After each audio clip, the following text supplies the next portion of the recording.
Now to a new age for climate warriors. Millennials and Gen Z are shaping climate policy like no other generation before them. Joining me now to discuss what this new fight looks like is Bloomberg climate reporter Laura Milan, live from Madrid. Laura, it's good to have you on the show today. You just published an article with Bloomberg Green all about how TikTok stars and YouTube gamers are doing in the fight against climate change. What are they doing that we haven't seen before? That's right, Tim. So we have seen this generation of young people demonstrating on social media and also on the streets before the pandemic all over the world. We saw that last year through people like Greta Thunberg or the Fridays for Future youth movement, asking politicians, leaders to take more action on climate change. What I looked at in this article was, as the pandemic has kept us all at home, what's happening online. And I went into TikTok, which I had never done before, probably showing my age here.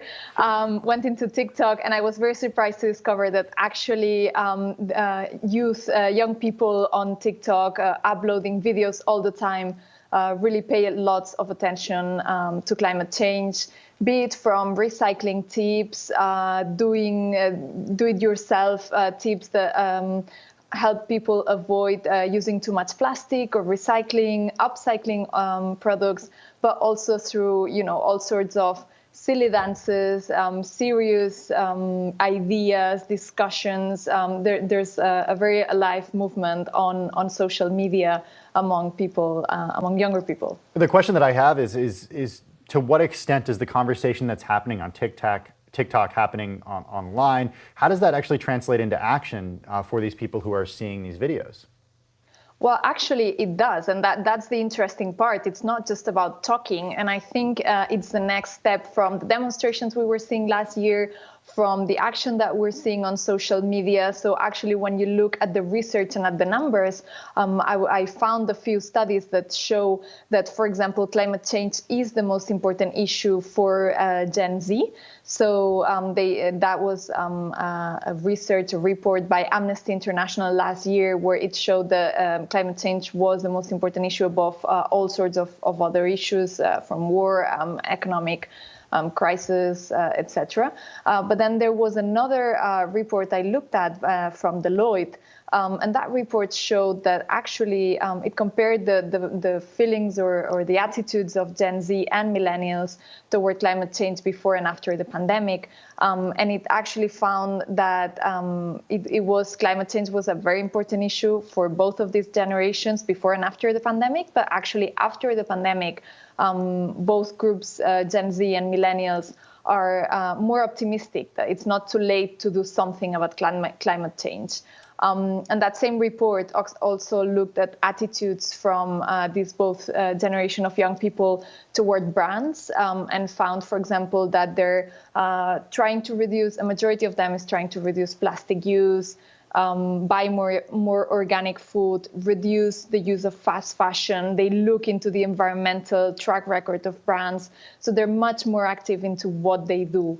It's not just posting videos or playing video games, for example. One thing that I found fascinating when I was reading this piece, Laura, is that this is all happening at a time when companies are acting to at least show that they are willing to make changes based on climate. I was surprised to read about one company, or the whole sector, the video game sector.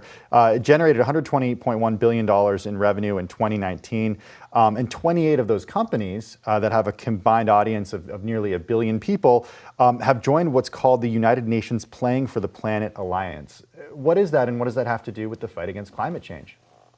That's it. So that's an initiative from the United Nations, and it's actually very interesting because, as you say, us adults might dismiss video games as, these silly things that kids do, but actually it's a giant industry that, as you said, generates $120 billion US generated last year. This year, it's expected to generate even more as more people stayed home and played even more video games.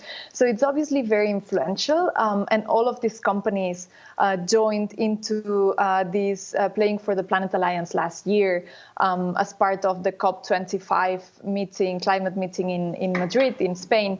But actually, what's interesting about it is the initiatives that have happened since then. So these companies have both promised to reduce emissions themselves, but also to include climate elements or green elements into these games.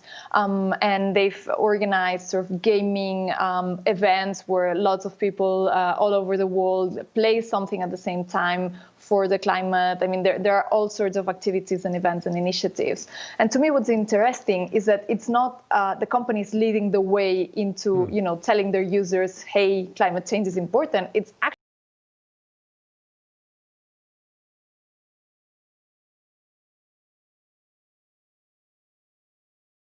pushing for more climate change content into video games for years now. Climate reporter Laura Milan, live from Madrid. Laura, it's always great to see you. Thanks for joining us on Quick Take today.